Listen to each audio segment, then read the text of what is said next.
तो बुलेटिन की शुरुआत करेंगे युद्ध विराम से जुड़ी खास कवरेज के साथ। 40 दिनों से चला आ रहा ईरान युद्ध में आज आखिरकार सीज फायर हो गया। सीज फायर के लिए हुए करार के मुताबिक अगले 15 दिन तक कोई भी हमले नहीं होंगे, युद्ध स्थायी तौर पर रुके और इसके लिए शुक्रवार से पाकिस्तान में बैठक की भी शुरुआत होने वाली है।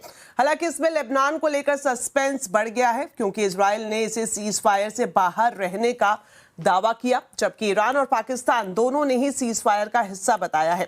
साथ ही ईरान ने धमकी भी दी है कि अगर लेबनान पर इजराइल हमले नहीं रोकता है तो वो तेल अवीव पर हमला करेगा।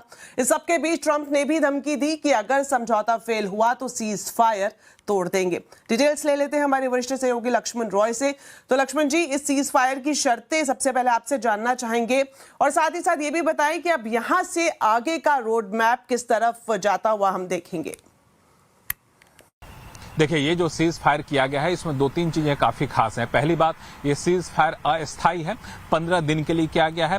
15 दिन के बीच सभी पक्षों के बीच आपस में बातचीत होगी। इस बातचीत की शुरुआत इसी शुक्रवार से हो जाएगी और पाकिस्तान इसकी मध्यस्थता कर रहा है। पाकिस्तान में ही स्थायी युद्ध विराम के लिए बातचीत होगी सभी पक्षों के बीच में और 15 दिन के सीज फायर के साथ ही स्ट्रेट ऑफ हॉर्मुज खोल दिया गया है, जो विवाद की सबसे बड़ी जड़ यहाँ पे थी। और इस सीज फायर का सभी देशों ने स्वागत किया, भारत ने भी स्वागत किया है, चीन ने भी स्वागत किया है। और हालांकि इसमें रूस के विदेश मंत्रालय का बयान यह है कि सीज फायर दरअसल यूएस और इजराइल की करारी हार है।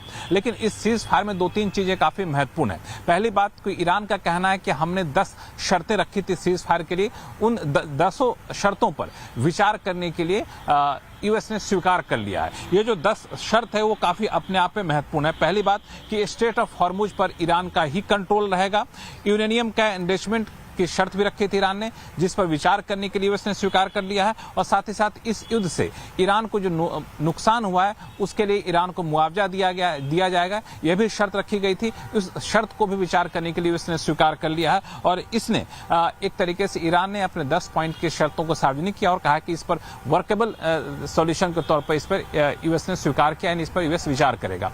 यूएस की तरफ से, ट्रंप की तरफ से प्रतिक्रिया आई है, वो साफ तौर से कहा गया है कि ईरान में जो भी कंस्ट्रक्शन किया जाएगा, जो भी संरचनाएं की जाएंगी उसमें यूएस इनकी मदद करेगा। और स्ट्रेट ऑफ हॉर्मुज जो सबसे बड़ी चिंता थी वो यहाँ पे दूर होती हुई दिख रही है। लेकिन सबसे बड़ी दिक्कत एक जो आ गई है वो लेबनान को लेकर के है। इजराइल ने कहा कि इस सीज फायर में लेबनान शामिल नहीं है, यानी लेबनान पर हमला इजराइल जारी रखेगा। उसके बयान के कुछ ही घंटों बाद ईरान का बयान आया है जो अपने आप में काफी महत्वपूर्ण है। वो ये कि अगर इजराइल लेबनान पर हमला करता रहा तो फिर ईरान भी तेल अवीव में काफी ज्यादा हमले करेगा। तो ये एक लेबनान विवाद का विषय अभी बना हुआ है, इस पर अभी तस्वीर साफ होना बाकी है। जी लक्ष्मण जी, आप हमारे साथ बने रहें, आपके पास वापस लौटेंगे एक बड़ी खबर के लिए। चलिए।